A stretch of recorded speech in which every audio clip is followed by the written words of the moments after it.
Hello students, I am Sandhya Kalita, Senior Faculty CEC Head Office. Today I am going to present before you an interesting topic. So let's see what's about it. Today I am going to show you CorelDRAW, which is a graphical software used for creating graphics, layouts. We can also edit images or photos, or also we can design websites in CorelDRAW. I have opened here the CorelDRAW application software. Here first of all we are going to see its interfaces.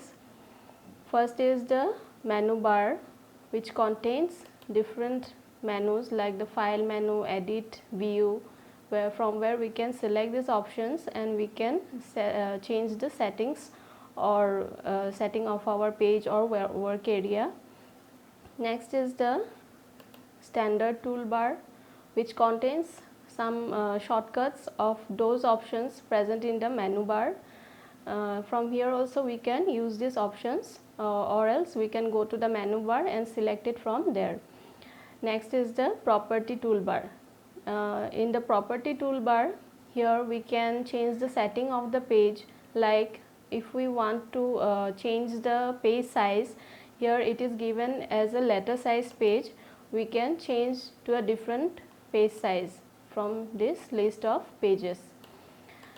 Next, it is given the width and height of the pages, for which one we will select.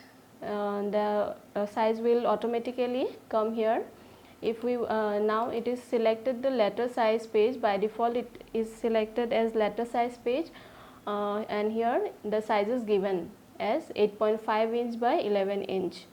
We can also change the orientation of the page, like portrait or landscape. This way we can change the orientation. There are given units. Which one unit you want to select for your page size, you can select it from here. This way all these are given the properties of our working area. Next, to the left of this working area or our page, these are all the tools. Here we can use these tools and create our graphical designs.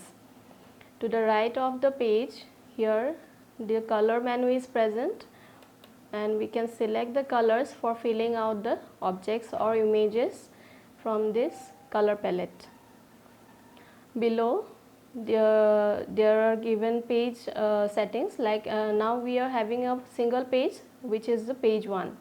If we want to add another page to it, then we'll have to click on this plus sign, then another page will be added to our working space.